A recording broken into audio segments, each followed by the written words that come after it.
निःशुल्क रूप से मिलनी चाहिए। क्योंकि एक बार को आप सोचिए, आखिर उस बच्चे की गलती क्या होती है जो एक गरीब घर में पैदा होता है और उसको बेहतर शिक्षा से वंचित होना पड़ता है। शिक्षा के सामने एक पैसे की दीवार खड़ी है, जो जितनी ऊंची दीवार लांघ सकता है, जो जितना अधिक पैसा शिक्षा पे खर्च कर सकता है, वो उतनी बेहतर शिक्षा पा सकता है। लेकिन अगर एक देश एक है, लोकतांत्रिक देश है, तो शिक्षा भी सबको एक समान रूप से तो मिलनी ही चाहिए।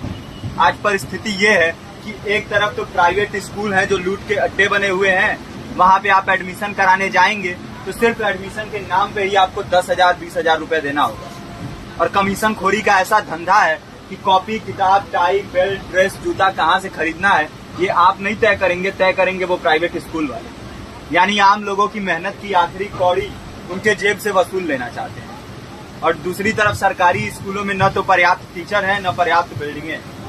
2019 का ही ये पुराना आंकड़ा है कि हर 100 में से 52 स्कूलों में या तो एक टीचर है या 2 टीचर हैं। और उन्हीं टीचरों के ऊपर जिम्मेदारी थोप दी जाती है कि जनगणना करो, मतगणना करो, पशुगणना करो, तमाम काम करवाए जाते हैं। और 19 के बाद से तब से कितने टीचर रिटायर हुए होंगे और 18 के बाद से कोई टीचर की वैकेंसी भी नहीं है।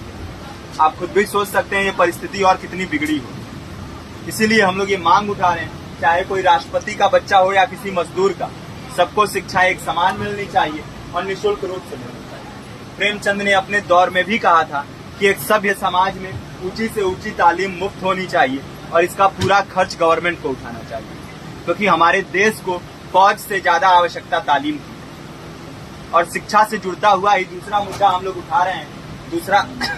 दूसरा मुद्दा है रोजगार का।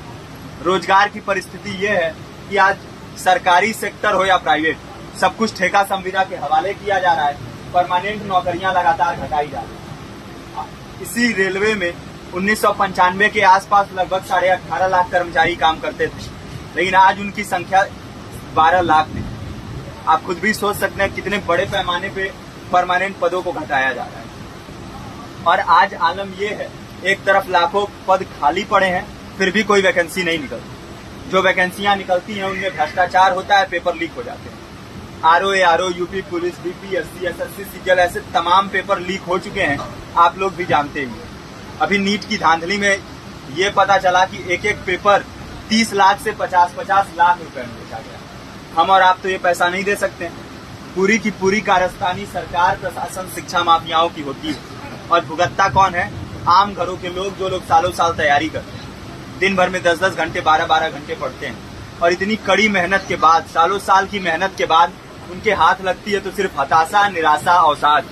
बहुत से छात्र नौजवान जो इस बेबसी में, इस डिप्रेशन में नहीं जी पाते, आत्महत्या तक के कदम उठा लेते हैं। लेकिन ये देश की विडंबना है कि टीवी चैनल, अखबार, मीडिया, नेता, मंत्रियों के लिए कहीं ये कोई मुद्दा नहीं है। उनके लिए मुद्दे हैं तो जाति, धर्म, रंग, नस्ल, अगड़ा पिछड़ा। आज जब पूरी परिस्थिति इतनी भयावह है तो ये जरूरी है कि लोगों के बीच में जाया जाए, लोगों को संगठित किया जाए और एकजुट किया जाए।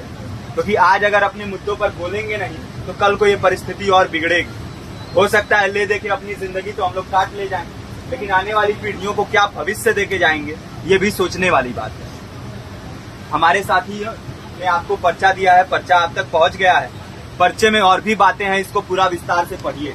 पर्चे में हमारा नंबर है, संपर्क कीजिए।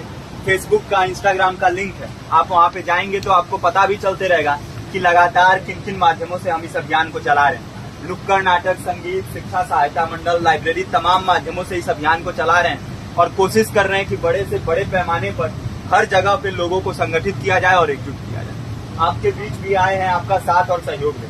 साथ इस रूप में कि आप भी हमारे इस कारवां और इस मुहिम से जुड़िए।